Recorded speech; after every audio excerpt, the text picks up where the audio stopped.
Filipinos from Luzon, Visayas, and Mindanao, we are now to divulge the reason why Gibo should be the next president. As a businesswoman, I am particular about our economy.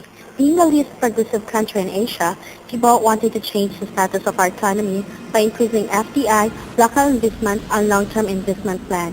He wanted the electricity bills lowered by adopting new sources of energy.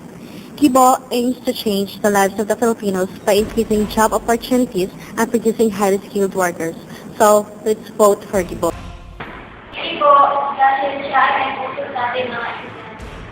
Kaya nagbibigay halaga ang edukasyon ng ating bayan.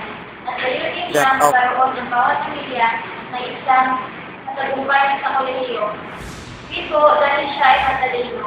Kailangan natin ang presidente magbibigay katiparan ng mga estudyante. It's definitely Gibo because he's not just wise and intelligent, but also a man who possesses a good heart.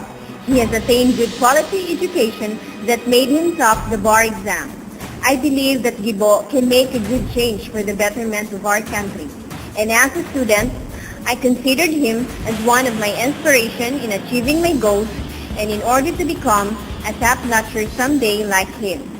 Ang kaayuhan nga mahatag sa espiritu sa agrikultura mao ang paghatag og gigong pungunan sa mga mag-uuma aron magamit sa pagpalambo sa ilang mga pananom ug naay saktong infrastruktura para sa pagdala sa mga utanon ug mga palaliton sa merkado sa Sugbo. Ug siya na ay kasing-kasing para sa kaayuhan sa matag Bibigyang linaw niya ang kaguluhan sa Mindanao sa pamamagitan ng pakikipagkooperasyon sa lokal na konseyo at naglalayon siyang pag-isahin ang bawat Pilipino kahit magkakaiba ang kanilang relihiyon o paniniwala. Gibo, isip ko sa katikulat sa kalinaw. Pauyon ako sa plataforma de gobyerno ni Gibo Isidoro. Diin iyang kataghanan ang armed forces ng kapulisan din sa atong nasod. O aduna nay dugang pagsalig ang mga katawahan sa gobyerno. Busa Gibo jud ko karong Mayo G. Gibo will make sure that every Filipino deserves a quality health care.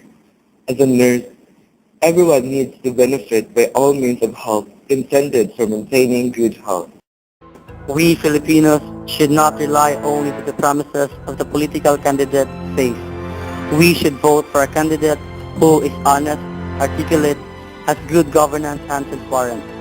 A candidate who values democracy and believes in the power of people, and is not greed by the power vested in him by the state.